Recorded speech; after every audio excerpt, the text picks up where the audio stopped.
कलश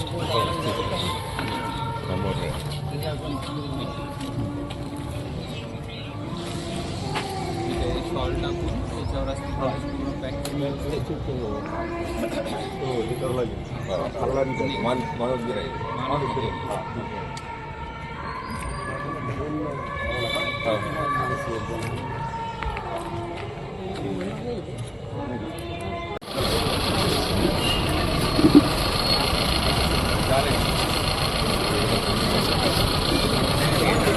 त्याच्यावर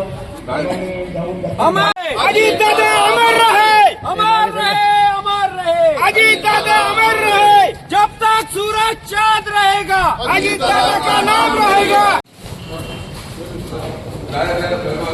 अमर रहे दादा, अमर रहे, अमर रहे, अमर रहे, अमर रहे, अमर रहे, अजीत दादा अमर रहे।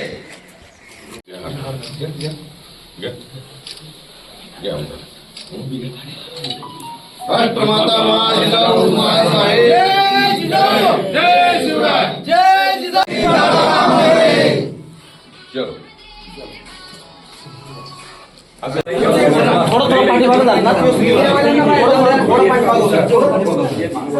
अमर रहे, अमर रहे, अजीत दादा अमर रहे, अमर रहे, अजीत दादा अमर रहे, अमर रहे, अमर रहे, अजीत दादा अमर रहे, अमर रहे, अमर रहे, अजीत दादा अमर रहे। राष्ट्रीय अध्यक्ष, महाराष्ट्र राज्याचे लोकप्रिय उपमुख्यमंत्री, आपल्या सर्वांचे लाडके नेते, आदरणीय स्वर्गीय अजितदादा पवार साहेब यांचं नाना असं दुःखद निधन झालं। ही घटना, ही बातमी आजपर्यंत आमच्या पचनी पडत नाही। अजूनही वाटतं की दादा आपल्यातच आहे आणि लवकरच ते कुठून आपल्या समोर त्या ठिकाणी प्रकट होतील।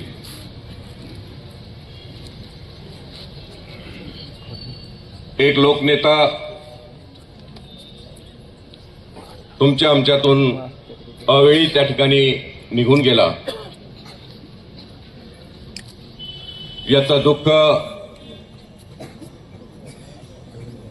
अख्ख्या राज्याला नव्हे तर देशाला त्या ठिकाणी आहे।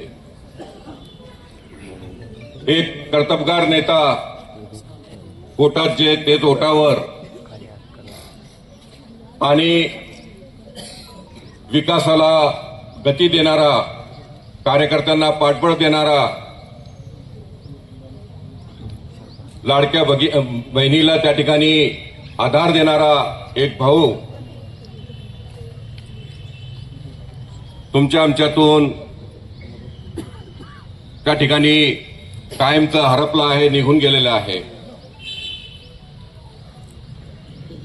दर्शनासाठी या ठिकाणी उपलब्ध आहेत, परंतु आपण थोडं वेगळ्या पद्धतीने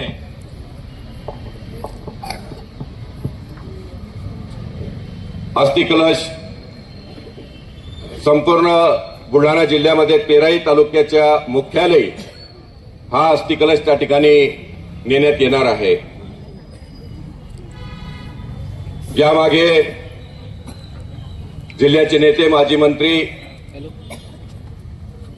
विदर्भ मार्केटिंग फेडरेशनचे अध्यक्ष आदरणीय डॉक्टर राजेंद्र शिंगणे साहेब, या विभागाचे कर्तव्यदक्ष आमदार सन्माननीय मनोजजी कायंदे साहेब यांची सर्वांची एक संकल्पना होती का आपण तालुक्याच्या मुख्यालयी हे अस्थि कलश त्या ठिकाणी दर्शनासाठी ठेवावं, म्हणजे जिल्ह्यातील सर्व पक्षीय, विविध संघटनेचे, संस्थेचे, स्वपक्षाचे पदाधिकारी, कार्यकर्त्यांना त्या ठिकाणी दर्शन घेता येईल। आणि म्हणून आज याची सुरुवात माँसाहेबांच्या या जन्मस्थानावरून या ठिकाणी होत आहे.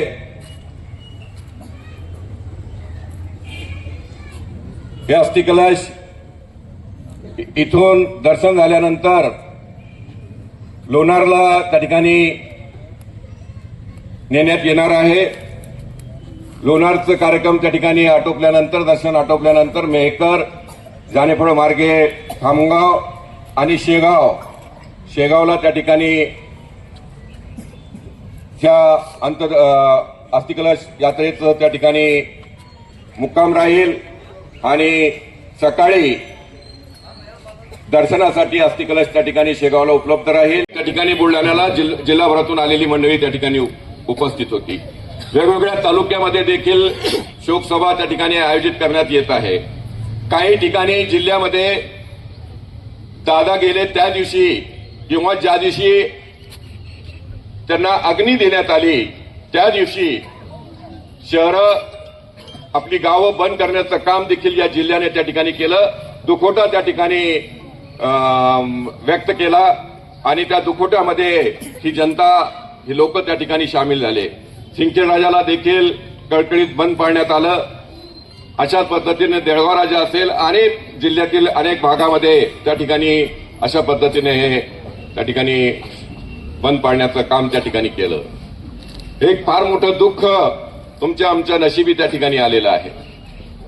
बुलढाण्याहून ही आटपून त्या ठिकाणी ते संत चोखामेळा जलाशय म्हणजे खडकपूर्णा प्रकल्प या ठिकाणी त्याचं अस्थित्व विसर्जन त्या ठिकाणी आपल्या सर्वांना त्या ठिकाणी करायचं आहे.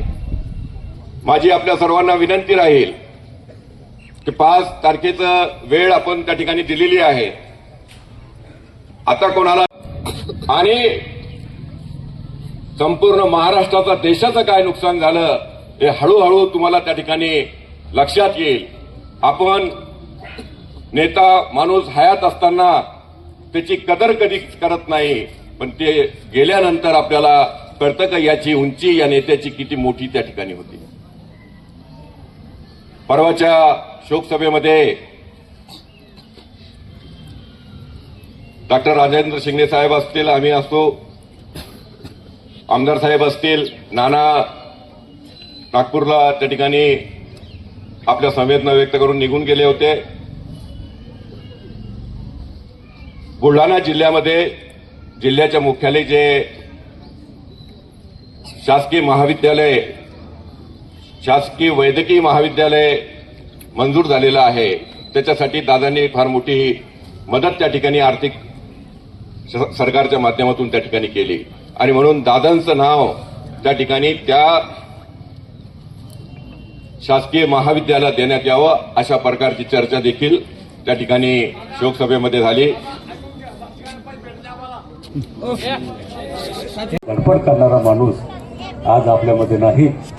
दादा सिंदखेडराजाला अनेक वेळ आले, देळगाव आले, आपल्या मतदारसंघात अनेक वेळ आले, बुलढाणा जिल्ह्यामध्ये आले आणि आज संपूर्ण महाराष्ट्रामध्ये कालपासून त्यांचा अस्थिकलश हा गावोगावामध्ये नेऊन सर्वसामान्य लोकांच्या दर्शनासाठी आपण तो उपलब्ध करून देऊन राहिलो आहे. आणि आजही आपल्या जिल्ह्यामध्ये हा अस्थिकलश आम्ही सगळेजण म्हणजे आमदार असतील, आपले मनोज कायंदे असतील, ॲडव्होकेट नाजीर काझी असतील, नरेश शेळके असतील, पत्रकार असतील, सर्व पक्षाचे लोक असतील, आम्ही जिल्ह्यामध्ये फिरतोय. त्याचा उल्लेख या ठिकाणी झाला. 2-2.5 दिवसामध्ये संपूर्ण जिल्ह्यामध्ये आम्ही जाणार आहे, तालुक्याच्या ठिकाणी जाणार आहे. कारण अजितदादा यांच्या माध्यमातून असा एकही तालुका राहिला नव्हता की ज्या तालुक्यामध्ये दादा गेले नाही.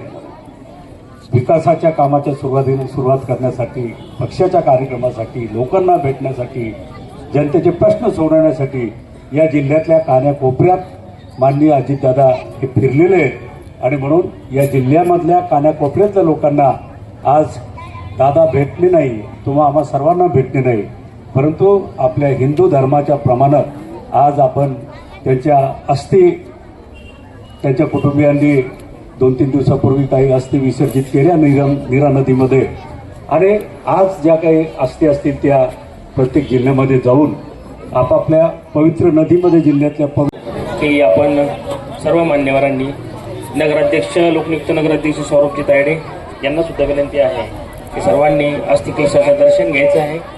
छगनरावजी मेत्रे, सतीशजी तायडे, त्यासोबतच नरेशजी शेळके जिल्हाध्यक्ष राष्ट्रवादी काँग्रेस पार्टी, शरदचंद्र पवार.